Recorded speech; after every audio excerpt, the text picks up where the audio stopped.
Hello, everybody. Welcome to the latest and greatest episode of the Bark Report. I'm your host, Mark Baruth, here, CEO of Co-opable. And man, we have a winner for you today. I'm super excited for this conversation. And to tell you kind of the genesis of how this all came about and everything, we have with us today the wonderful, the talented Angie Pascotto from the TEDx Roundtable. Angie, how are you? Hi, Mark. I am so happy to be here. I'm doing well. Thank you. Thank you for being here. And man, we have so much to get into today. But before we jump into a lot, I know the Fixed Ops Roundtable has been going for a long time and has a tremendous presence and reputation. But for anybody who doesn't know about it, can you just give us a little bit of a high-level summary of who you are and what you do with them? Yeah, absolutely. So I am the Director of Partner Success for the Fixed Ops Roundtable. And what that means is we have a large community of retail professionals that attend our events to discover the latest and greatest in the space. So we combine partner perspectives with retail professionals that are able to voice and share their experiences of what's working within their organization. So I always say that I have the best job ever because I'm able to get an insight to the technology coming out in the space. I'm able to talk to innovators and partners that are really elevating the game for dealership professionals. And in addition to that, I'm working with some of the best automotive groups across the nation. So I am learning something every single day. There's always something that they're offering that is something I've never heard before. So I really think that it's the best job ever. And I'm able to really gain insights, make networking communication and relationships that I wouldn't have otherwise. Man, that was pretty cool. That was good. I think you do have a really cool job, and that's Yeah. why we wanted to bring you on board to the Bark Report today to talk about it, because a lot of what we have talked about thus far, I believe this is episode 11, if I'm doing the math in my head correctly, has been a lot on the variable ops side of things. And Mhm. I think when people talk about co-op specifically, because that is what we tend to talk about a lot, they do tend to think of it as being a variable ops sort of thing. But Yes. obviously, fixed ops is such a big, important part of what dealerships are doing today and historically as well, of course. But today, I think it's even more important as the margins continue to get compressed on the variable ops side. Inventory is a little bit restricted. People are keeping cars longer and Mhm. needing to do more service. I think I saw the average age of vehicle on the road now is over 11 or 12 years. So people are keeping cars longer, fixing cars more. People are acquiring more vehicles through the service lane than they ever have before. All these sorts of things that I know that on the Fixed Ops Roundtable, you guys are talking about the latest and greatest solutions all the time. So let's start there. Like you mentioned, you get to see some of the coolest things that are coming out. So what do you think have been the biggest changes in the fixed ops side of the business in the last, say, let's maybe 6 to 12 months? And then what do you see as being the biggest changes that are coming in the fixed ops business in the next year or so? Yeah, it's encouraging because historically, I feel like the variable department has been the department that dealers really invest in and hone in on, where the fixed ops has been something that if it ain't broke, don't fix it. If it's working okay and if it's working well, it's good enough. But now we're seeing dealers really look inside and they're creating a more emphasis on that lifetime customer as opposed to the transactional customer. And that is really dependent on fixed operations. So, yes, you can sell a vehicle, you might sell that family 2 or 3 vehicles, but to really keep that customer within your organization, you have to service those cars as well. And dealers have a lot of competition in that arena. They have, your fast loop services, you have different dealers competing for your customers' attention. So, you really have to offer an exceptional customer experience for those customers to come back to you. So I'm seeing a lot of emphasis put on training within fixed ops and different solutions that really take that game of getting your customer back and elevating it. So the best dealers that I'm seeing right now within this space are not really looking for new technology or more technology. They're looking for technology that really solves a problem, which is bringing that Mhm. customer back and keeping the customer. The focus is within fixed ops now because of those margin compressions, because of all of the variable nature of variable ops. It's encouraging Right. to see the attention be put on fixed operations. So when you mentioned it's not necessarily new technology, but it's better or improved Yeah. technology, perhaps. Where do you think that dealers are facing the biggest challenges when it comes to utilizing that new latest, greatest technology to retain their clients? Because we've had people on our podcast, and we've talked to a lot of people, whether it's people who are dealer side, who've been in the dealer Mhm. side, or people who are more on the vendor side. But everybody does understand that, excuse me, that there is that great variability on this side. So I think you, like you mentioned, the attention is really shifting to that. But what challenges are dealers facing right now in either utilizing technology or in identifying technology, or just let's throw technology out the window and just processes that they have? What do you think are the biggest challenges that they're facing right now? Yeah, I think the challenges are nothing new, right? It's once you adopt a process within your organization, it's really staying consistent with it and Mm. utilizing it. And that's been a tale as old as time of implementing things within a dealership and then people kind of dropping the ball with the process or the utilization of it. And that's no different now.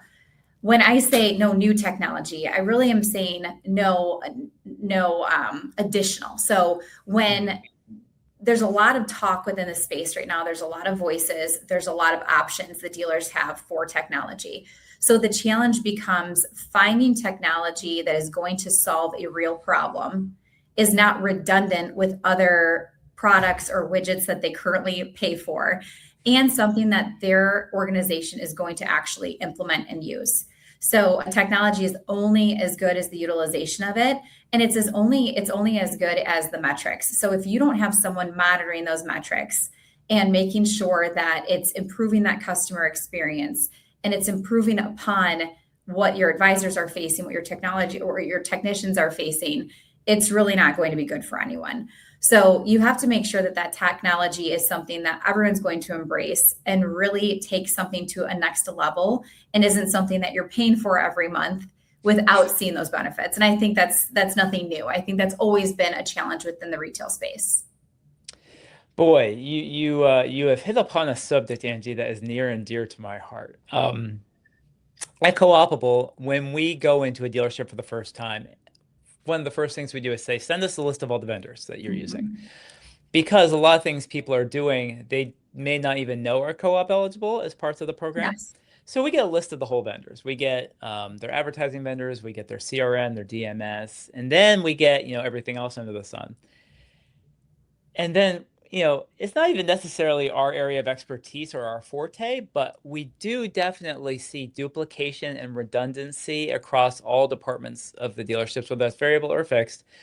And lots of times my question comes back to these dealers is, I don't even see this on your website. Like this Mhm. tool that you're using, I don't even see a widget on your website. I don't even see any evidence that you're working with this Right. vendor. Or I see multiple widgets that are competing with each other on their website. Multiple service schedulers, multiple vehicle evaluation trade tools. I mean, I think that's probably the biggest offender. Is where you go in there and you see like six different ways to evaluate your trade, right? Like is it this? Is it Kelly Blue Book Instant Cash Offer? Is it Protomic? Is it Capital One? Is it like six? And it's I don't blame the vendors necessarily for this, but a little bit, but but I'm like, okay, so you literally have six different trade tools on your website. You've got 14 CTAs when somebody Mhm. comes to your VDPs. So how does a dealer fix that? How do they go through and how do they evaluate? Here's what I should be using. Here's what I bought that I'm not using, but I really need to invest in going forward. Here's what I should cut. Like, if you're talking to a dealership and they're doing all this, what is the best, in your opinion, the best methodology for them to really get some consistency and get some enforcement and some utilization of these technologies? And how should they be evaluating them? Well, I think exactly what you said is doing an audit consistently. You can't do it once every 4 years. You can't even do it once a year. You have to consistently audit what you're doing and what processes you have around what you have. So if you have technology, are you utilizing it? And if not, why? Is it a process problem? Is it an adoption problem? Is it it could be a collaboration problem. There are several different things that you need to look at before you cut the relationship. But you also have to really prioritize and figure out what your goals as a dealership are. So if it is retention, if it is customer service, where is the opportunity and what partners are really going to help you within that space? So there are a lot of shiny objects within retail automotive right now, and there's a lot of quick fixes. And I think that there's a solution for every dealer and there's a solution for every problem. But you have to do those types of audits, and you have to make sure that the partners that you're working with, the solutions that you have, really align with your end goal. And it's not a quick fix. It's not a Band-Aid. Is this going to take us to the next level? Is this in line with my 5-year goal, with my 10-year goal, with our overall organization? And I think that's very important. And it's something that has to happen frequently. Boy, you keep hitting these hot buttons. I love it because everything you say, I'm like, oh my God, I have thoughts. I have feelings on that. And one of the things you just mentioned is the dealership having a 5-year, 10-year goal. Mm-hmm. You work with a lot of great dealer groups across the country. So many. I think I've seen you. I don't want to name names because I might be wrong, but I've seen you. I've seen you at the Nilo company, for example. Mm-hmm. We love all the folks over at Nilo and Dennis Gingrich and that team over there. We're big fans. So you're working with a lot of really high-end dealer groups that do have goals, probably that are future focused and forward thinking. We struggle, I think, a lot of times in this industry seeing past this month. Yes. Right. Or looking past what happened last month, even in some cases, 2026, I think, has been challenging for dealers in a lot of ways. We mentioned the compressed margins, but we're just seeing, for whatever reason, some decreased consumer confidence in the marketplace. The SAR has been kind of up and down as people are trying to figure out, is it 16 million? Is it 16.5? Is it 15.5? What is it? When you see dealers that do struggle with that kind of have a hard time seeing beyond their nose when it comes to how they're planning, right? For fixed operations, that's got to be a huge issue. When you're talking about how many technicians do I need to have? How many service advisors do I need to have? Should I expand my service department, things like that? How do you think, what are the best dealerships doing when it comes to strategizing in fixed ops right now? How are they forward planning and forward thinking for growth, for retention, things like that? Yeah, I see a lot of organizations investing in the people. So it's within their current people. So with the challenges that we're facing right now, that dealerships are facing, they're expected to do more with the same or sometimes fewer people than what they have. So there's a lot of technology that can help with that. Combining human capital, the best human capital, with technology is huge. But I also think the best organizations like Nilo, like some of the others that we work with, really create a culture from within that is progressive, and they are very proactive instead of reactive. So they're looking at areas of opportunity. They're looking at their technicians that want to grow from within. They're looking at their advisors and trying to figure out ways to make them more productive, more efficient. And a lot of that is technology, but a lot of that is really leaning into the organization as a whole within their culture. So taking that baseline of what are our challenges, where are our opportunities, and really finding solutions and ways to highlight those. So, that 5-year, 10-year plan, making sure that you're looking ahead, that all comes from within. And sometimes your people can be the very best indication of where an organization is going. I see that in many cases, if not all. The most reflective and the most, successful groups are the ones that really utilize the opinions of their staff. And that's anyone from a porter all the way up to a general manager. A lot of our organizations that we work with, I'm lucky because I don't have any of the organizations that have, that old school mentality. All of our community within the Fixed Ops Roundtable, they're very innovative. They're very early adopting. They think about culture. So I'm a little bit spoiled in that respect because the dealerships I walk into, you truly feel the culture. You truly feel the atmosphere is different. It's one of collaboration. It's one of respect. And, unfortunately, that hasn't always been the case in retail automotive. It's kind of a cutthroat business. Yeah. It's not always one that feels inviting for someone to become a part of. But the groups that are doing it right, like Nilo, like Warman, like these groups that we visit, and like I said, you just feel it. You walk in and you feel a porter walking up to you and asking if you want a bottle of water, picking up a piece of trash on the ground because it matters to them. The general manager doing the same thing, and everyone in between. You can feel that respect. You can feel that overall environment that is really lending people to continue their position there, continue to work there, and tell others about it. And I think when looking at elevating a dealership, particularly within fixed operations, it's that kind of a culture of being proud of where you work, being proud of what you do, being able to tell your family about it, and having more people join the car business. That's one of my passions, is turning the stigma around the car business, turning it around. It doesn't have to be something that you don't want to be involved in, whether you're working for a dealership or doing business with a dealership. And every day I'm working with partners and with dealers that are doing such an incredible job of really honing in on that and changing that stigma. Couldn't say that any better if I tried. And you mentioned the Rohrman Group. We're big fans of the Rohrman Group as well. Great partners of ours. One of the things I know the Rohrman Group is always doing is innovating, Mhm.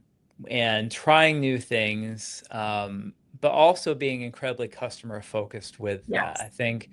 I think whether it's Ryan Rohrman talking about this, or any of their store leaders that we work with on a daily basis here at Co-opable, or they're even the Orange Media Group, that side of their business, which Mhm. is really forward thinking. I know that Ryan talks about AI a lot. Mhm. Um, it's a big passion of his. And gosh, we're 17 minutes in, and this is the first time I've mentioned AI. I think this is a record. I think we're doing great. Um, but I do think, dealerships are facing this AI monster that sits out there.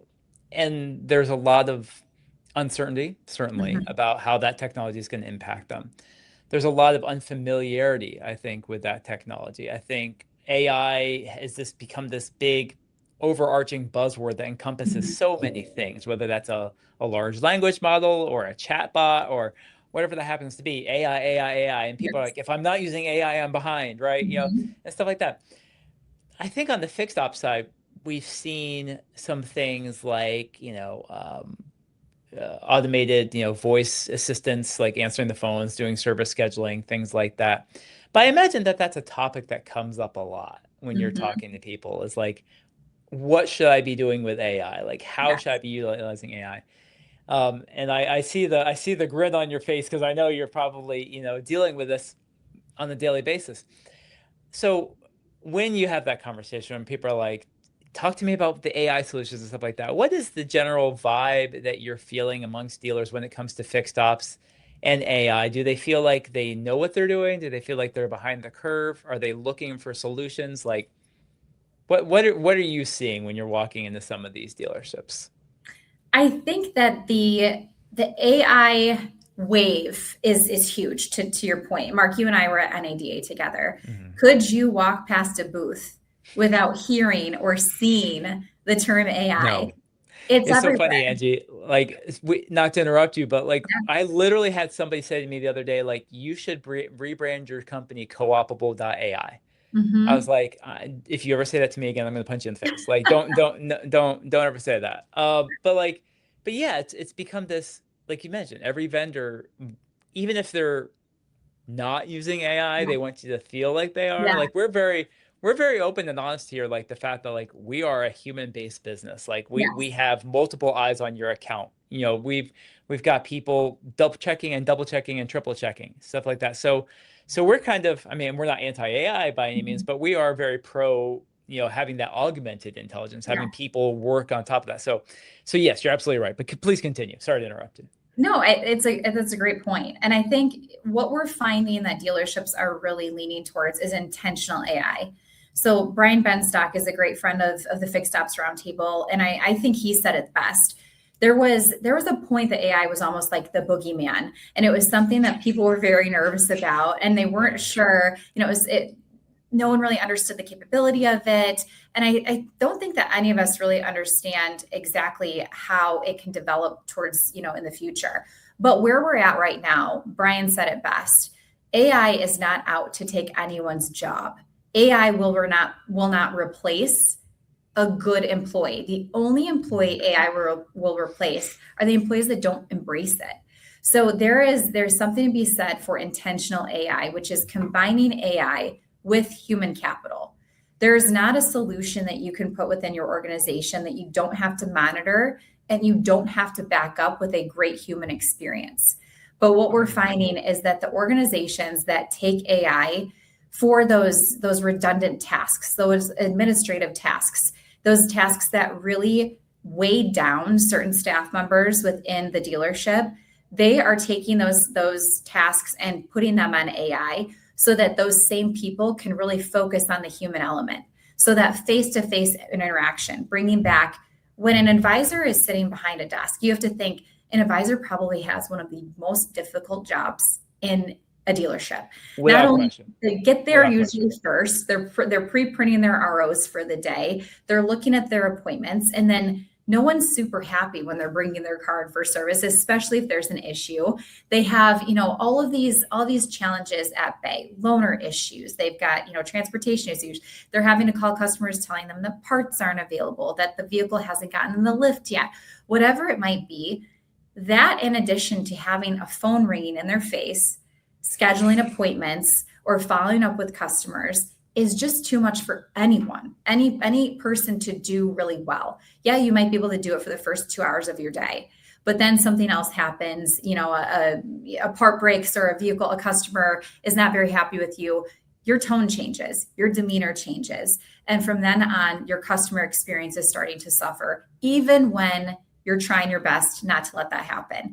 So there are certain technologies that are able to assist advisors. The technologies we're seeing for technicians is blowing me away. Technician certifications, technician multi-point inspection videos. Those are things, to your point earlier, that are really lending to helping transparency and trust within an organization.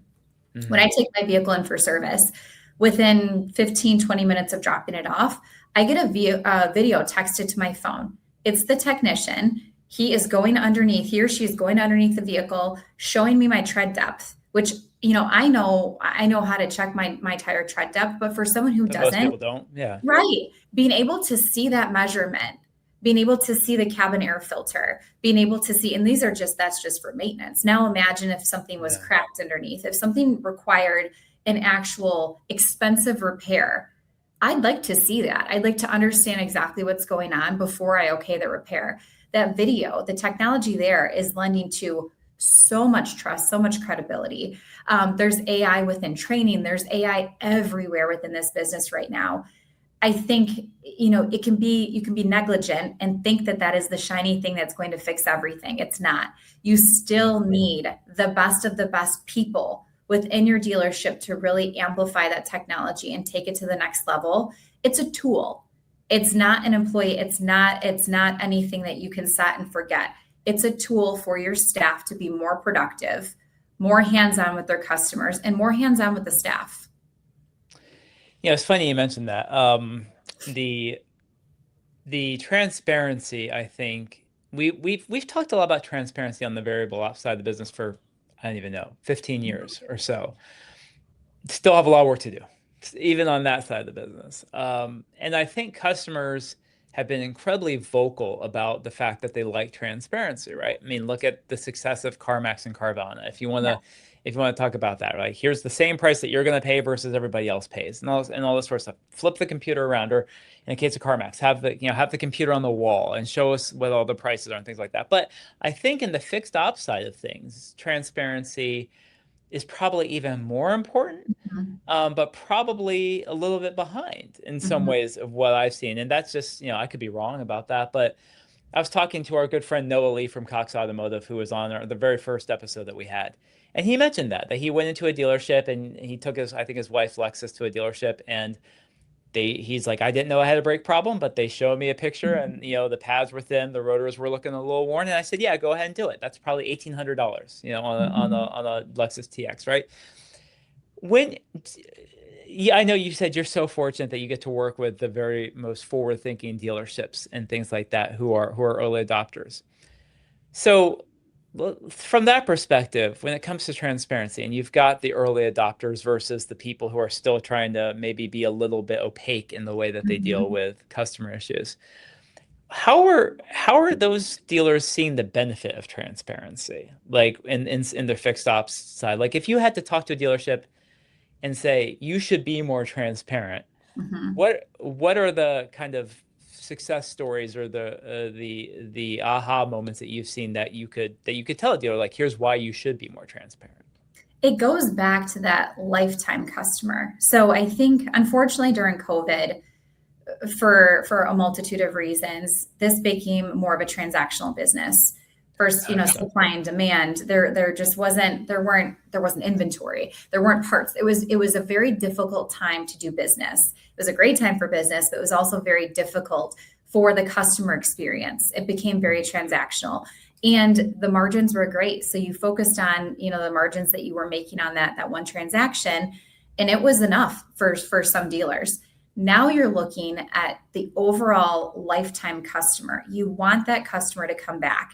And now that I am a customer, I come from the retail end of the business. Now that I am a customer myself, I don't want to have to go shopping for another dealership. And I think I speak for most customers. It's not a process that anyone enjoys. So if I find a dealership that is transparent, that will treat me well, that I feel like I have that level of trust with, I don't need to go anywhere else. I Mhm. lease. I will continue to lease there. I will continue to service there.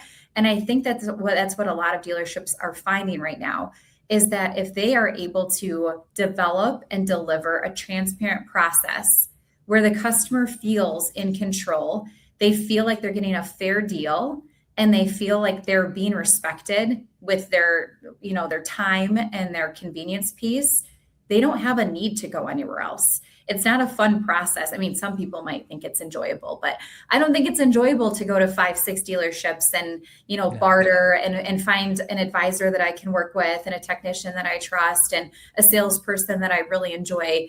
If I find it once and you're able to work with me on my terms, I'm not going anywhere. And I think a lot of people feel that way. We are all busy. We all have things coming at us from every direction. So the dealers that do it well will not just do well with that one RO. Yes, you might have sold, a brake or a trans job or whatever it might be, but you're also going to get that person's spouse, that person's children, that person's parents, that entire family's worth of business, because you have that transparent element. So you have this following then, that it's yours then to break. And those are the dealerships that are doing it well, don't break that trust. They just continue and build upon it.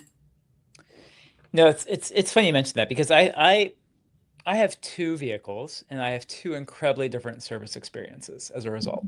So one is my Chrysler 300C that I bought 3 years ago when they had the last call, and they put the Hemi in it for the last time. I Mhm. never owned a Stellantis vehicle before, and I don't know what made me think I should do it this time. But I love my car. I hate going to my dealership. I hate them so much, I'm tempted to call them out on this podcast. I'm not going to, but I hate them so much. Um, Not only was the sales experience was miserable on the front end. This is a car that I ordered, right? So it Mhm. just showed up, had my name on it. I still had to be in the dealership for 4 hours. I Oh don't know no. why. They still tried to bump my rate on my loan by like 3 points without telling me, Mhm. like, just silly stuff like that on the front end, like the worst possible stereotypical dealership behavior. Right. But then every time I go in for service, Angie, this kills me.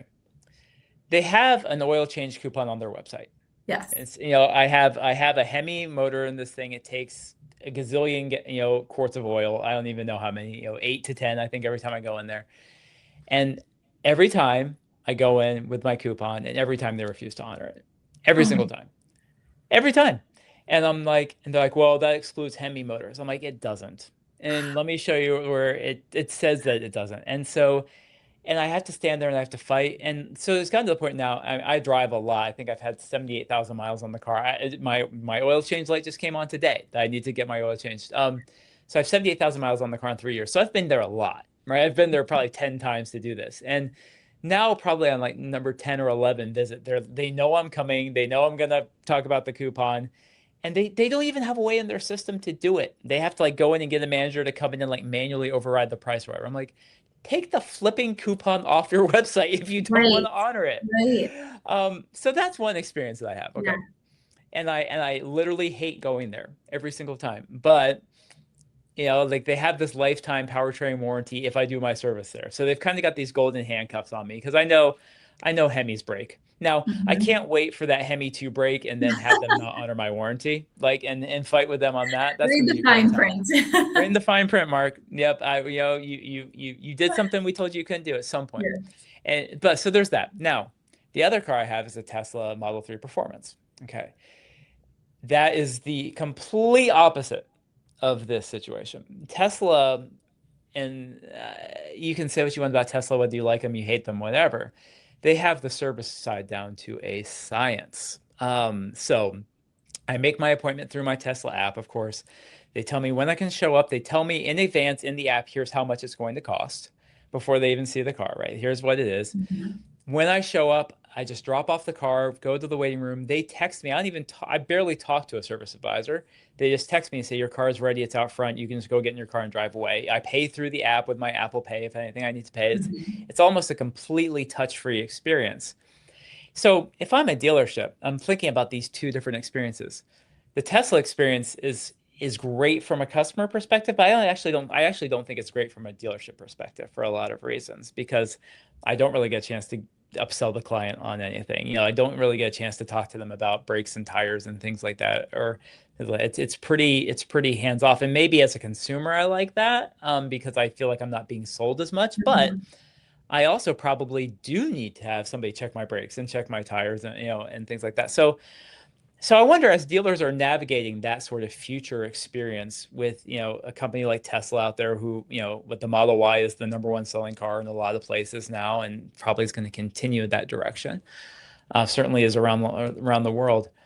Do you think dealers are looking more towards that type of experience, or are they looking to go the other direction and get way more hands-on with people? Like, how do you see that going? Well, Mark, what I heard you just explain and describe is an experience of convenience more than anything else. So it's convenience and it's transparency. And the dealers that we find that are really excelling here are really, really paying attention to that. And we have incredible partners that are able to offer ways that dealerships can really excel here too. So through mobile service, through pickup and delivery, there are so many different avenues that a dealer can take now. When I was in retail, I would walk by the service lounge, and if I had 5 or 6 customers in that service lounge, I started to panic because we did pickup and delivery. I don't want someone in my service lounge. I want Right. someone to call me. I will go get your vehicle or do the maintenance in the driveway and then either deliver it back to you or go on about the day. Those are the customers that, yes, you're right. There are certain opportunities that you potentially do not have during that one transaction.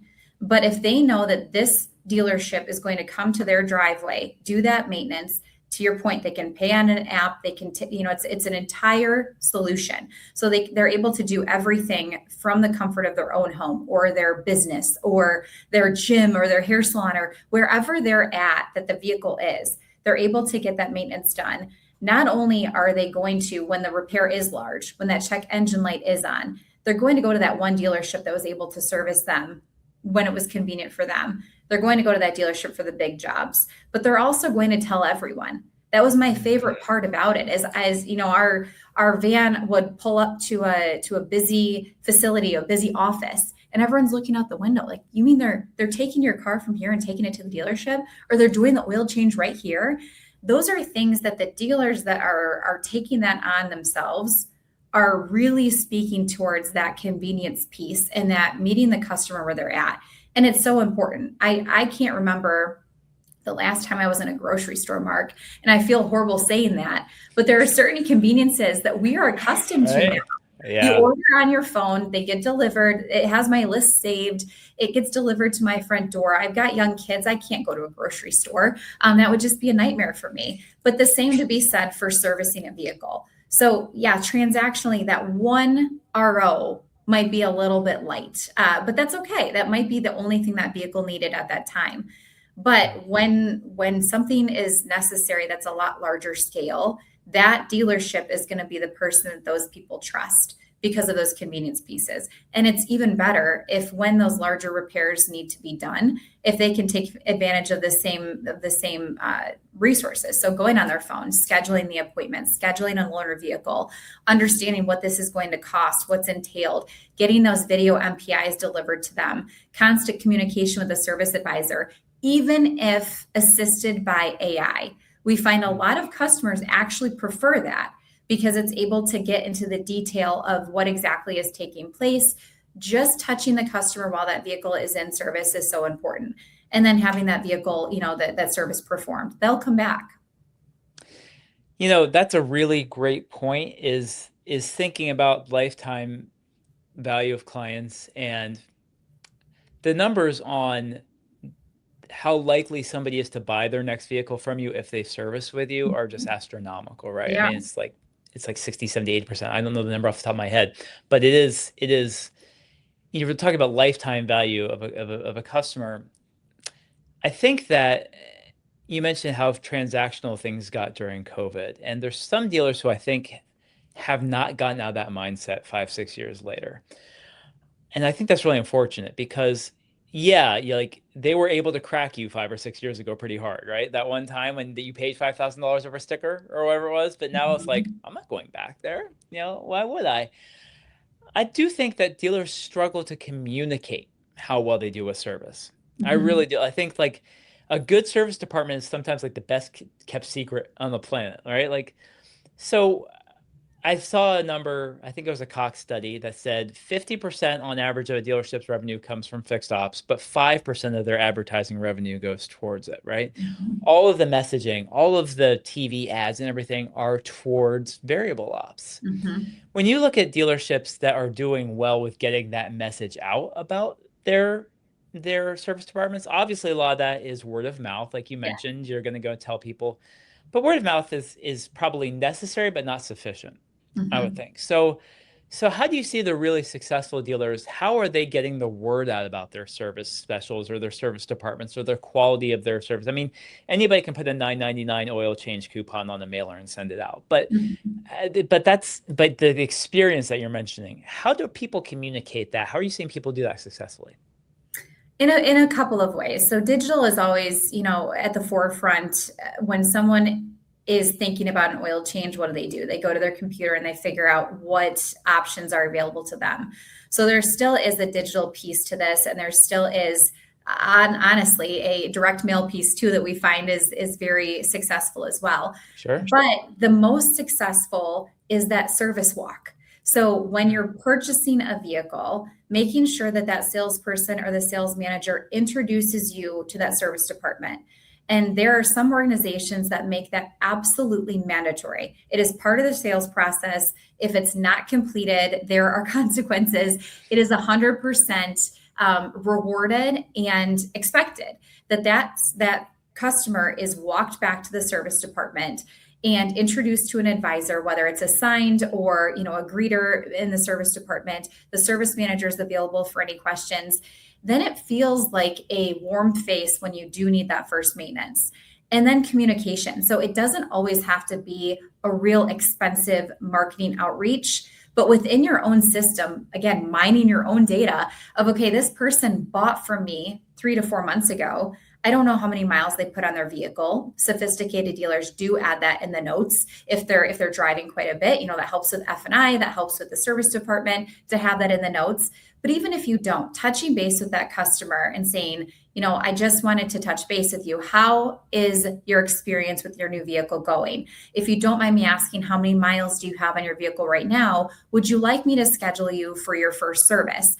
A lot of dealerships, a lot of OEMs, that's complimentary. So it's not a lot of ask for the customer, But if given the opportunity that someone's reaching out to you as a customer saying, hey, you might be needing that first oil change. Are you ready for it? I can schedule you that or that for you. Would you like me to come to you and do that? Would you like me to pick it up for service? All of those things that the customer might not even recognize is available to them. It keeps them out of those quick lube, quick service facilities. Because if the dealership's not reaching out to them and being proactive about their approach, what happens? The check engine light, or I'm sorry, the oil light comes on. The app rings. Okay, you need a service soon. You need an oil change soon. They go to schedule with the dealership. Sometimes that dealership might not have any available appointments, within the time frame that person needs because it's last minute, and they end up, in one of our quick service facilities within what's convenient for them. So that's where we start to lose customers in a dealership is those quick service. Those easy to get to kind of, Jiffy Lube type franchises. But if you're proactive about your marketing and you're proactive about your reach, you keep those customers encapsulated within your organization. It doesn't have to be a huge cost, but a lot of dealerships don't even recognize what is available as far as fixed ops marketing. And I think, when you go into a dealership, you see this every day. They don't realize what's available to them. They don't realize what's co-opable. And a lot of times exactly, not to plug you, but they don't realize that the factory wants them. OEM wants them to market this, and they'll give them money to do it. Oh yeah, we know, excuse me. We know that there are initiatives from some of the OEMs right now, like basically begging their dealerships to advertise fixed ops. Yes. We've seen that coming down from Ford. We've seen it coming down from Stellantis, where they're like, excuse me, I'm going to cough on camera here. It's terrible. A true professional like Angie Pascotto would never do this. I'll tell you that. But excuse me. So yeah, we've seen Ford, Stellantis, we've seen others, Volkswagen even, who are like, hey, we'll put money towards service advertising for you. Like, please do this, because the OEMs are, you mentioned Brian Benstock. I had the chance to interview him a few years ago, and I think he said to me, "The OEMs are stupid." I think was the direct quote from Brian Benstock on that. Brian, I'm sorry if I'm misquoting you, but I think that was basically the quote. Was like, OEMs are stupid. The factory is dumb. They don't know anything. But I think they're getting smarter, because I think they realize that it's not just loyalty to that dealership and lifetime loyalty to the dealership, but it is lifetime loyalty to the brand as well. Yes. And, Stellantis, I love you. We have a lot of Stellantis dealers. You guys are great. But I am definitely less likely to buy a Stellantis the next time I buy a car because of this terrible service experience I've had with my car for the last 3 years. And it's not really anything about the car. I mean, I love the car. The car is great. But it's just like, that I live in a little small town in Kentucky, right? So the closest Stellantis dealer to me outside of this is gonna be like 30 miles away. So I'm like, well, you guys have me as a captive, audience here, but I'll be damned if you get me again. I know that's gonna happen. So, and I think a lot of that goes back to the silos. We had Brad Pascal from Drive Centric on a couple of weeks ago. In Drive Centric, I think they just announced this new enhancement to their product where they're trying to de-siloize, that's not a word, centralize yeah, that sounds good, right? Trademark that. Trademark it. But they're trying to get the two sides of the CRM to work together in a better sense, right? And their DMS working together between sales and service. So I think so often it literally feels, you mentioned the service walk, you have these really like welcoming, soft, music, soft lighting, luxurious sales experiences. And then you walk into the service department and it's like, this place is fucking scary, man. Pardon my language, but it's like lots of loud noises and tools and, and people cursing, and like, it's not the same experience, right? Like, it's like really different. And it almost feels like two separate businesses. And because in many ways it gets treated like two separate businesses. So you have that retail background, when you talk to dealers, like how do you make that more seamless between sales and service to where it feels like you're dealing with one large organization, one happy family, as opposed to here's the guy I bought my car from, and here's now the very scary side of the service business where I feel like they're going to rip me off and I don't really know what's happening. How do you bring all of that together for a client? Yeah, it sounds cliche, but it really is from the top down. So if you have a dealer principal and then top management that feel that way and connect and communicate with managers across the board within every department within the organization, your people start to feel that and they start to recognize that and they start to realize it. So that advisor is going to expect a customer to come meet them. The service manager is going to expect that warm introduction. And it doesn't have to, I don't suggest that it's like in the actual drive, but so many dealerships now, you can meet them in a waiting lounge. You can meet them, show them where the coffee is, show them where to pull in. I mean, honestly, that's one of the most intimidating factors of when you bring your vehicle in for service. Sure. You don't know what door to come up to. You don't know, it says honk for service. Well, how long do you want my honk? Exactly. It's just a little intimidating. So I think, like I said, it sounds cliche, but when the organization has a culture that those silos are broken down, and it's difficult, you have several different businesses under one roof within a dealership. And it's truly, in my opinion, unlike any other. You have, new cars, used cars, F&I, parts department, service department, accounting, BDC, detail. You have all of these independent businesses within one organization that operate differently, and they all have different personalities, different environments, different strengths, different weaknesses. So you can't run all of them the same, but you can run all of them in collaboration. So when they're getting along within your day-to-day interactions, they're going to get along in front of the customer too, and the customer can sense that. You can sense if the service advisor or the service manager doesn't get along well with that salesperson. It's something that it's palpable. You can feel it very quickly. But in organizations where it is expected to have respect and expected to have that type of an environment, it just goes a lot better and a lot smoother. We have studies that some salespeople don't even recommend their own service department, and those are examples of silos that are built tall and they're built almost like a fortress, and it is so hard to break through. But I'm thinking right now again of the Roman organization. You have everyone talks together, and it's not an act. It's not something that only happens when we're there. You can tell it's natural, it's organic. They all hang out. And I'm not saying that everyone has to go grab a beer after work on Fridays. It's nice if you do, but it's something that you can just feel it's expected. And if it's not there, then that person is not a good fit for the organization. It has to be demanded, expected, and then investigated too and looked into. So if there is any problem area, addressing it quickly. Fantastic stuff, Angie. Thank you for that. I think as I've taken up about 45 minutes of your time here, and I want to be respectful. So I have two more questions for you. Number one, what's coming up for the Roundtable here in the rest of 2026? What events have you got going on? What sort of, if somebody is wanting to get involved or learn more, like what should they be doing? All that kind of stuff. Tell us about the Roundtable for what you guys got going on right now. We are busier than ever, and it's incredible. So right now we are preparing for our September event, our September virtual event. It'll happen the last week of September. We have 4 large virtual events a year. Now these are 5-day events, jam-packed with not only our partner perspective, so it's all educational based. So they're offering their technology, their innovation, what they're seeing in this space, but also our retail partners. So we are talking to service managers, dealer principals, service directors about what's working within their organization. So it's a great time to learn. Like I said, they are 5 days in length and they are virtual. So it is totally complimentary for every dealer to attend. There is no travel involved. There is no hotel, no, entertainment involved. It is totally complimentary. So when you register for the event, you're given a agenda the week before, or a few days before the event. You can tune in to whatever segments appeal to you, or you can watch the full 5-day event.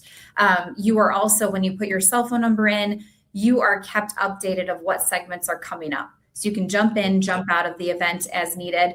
But then we also are able to post the entire event to our YouTube page after. So if there's something someone might have missed, they can go, look at that segment after the fact. So we've got that virtual event coming up in September.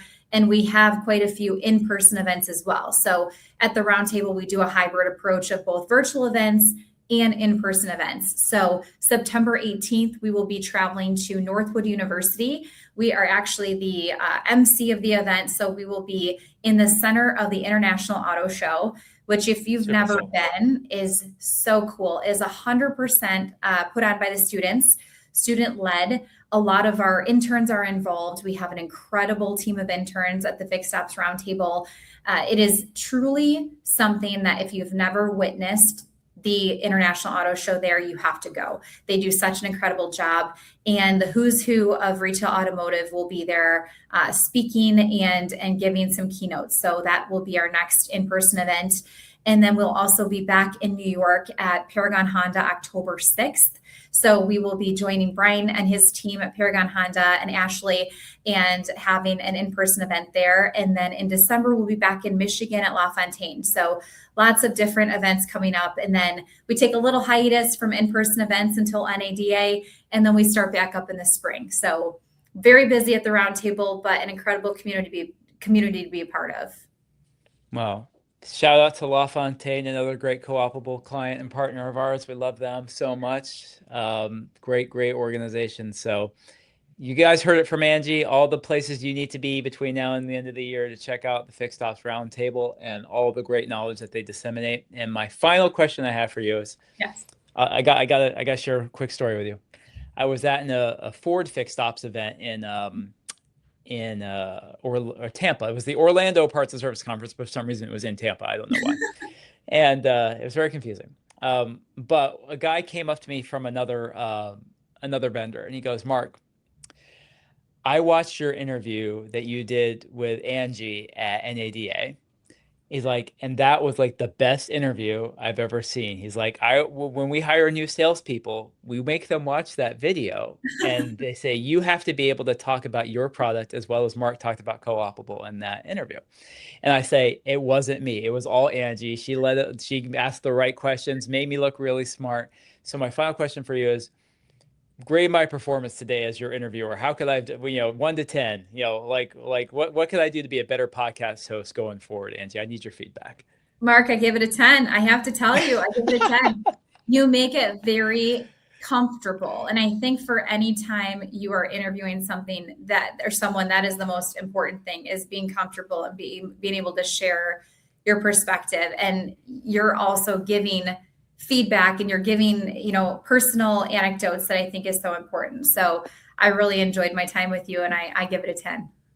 Oh, well, that is too kind. I'm going to say 5.2. But anyway, but you're a 10 out of 10 gift. Yeah, you're a 10 out of 10 gift, Angie. 11 out of 10. So glad that you could join us today. This has been Angie Pascotto from the TEDx Fixed Ops Roundtable, dropping science and knowledge with us on how things go. Thank you, editor. I think that's probably about right. But Angie Pascotto, thank you so much. So glad to have you. I can't wait to run into you at some of these events here in the near future and learn more about what you guys are doing. And if you guys want to know more, Angie, if they want to sign up for the Fixed Ops Roundtable, the virtual events, the in-person events, where should they go? Yes, visit us on LinkedIn. Our virtual event is, you can register now for that. So visit us on LinkedIn, Fixed Ops Roundtable, fixedopsroundtable.com. And we look forward to seeing you guys second to last week in September. Awesome. This has been episode number 11 of the Bark Report. Mark Baruth here with Co-opable, our esteemed and talented editor, Emily, behind the scenes, making fun of me. Thanks so much, Emily. And Angie, thank you so much for being here. It's been a real pleasure. Thank you. All right, we'll see you guys next time. Take care.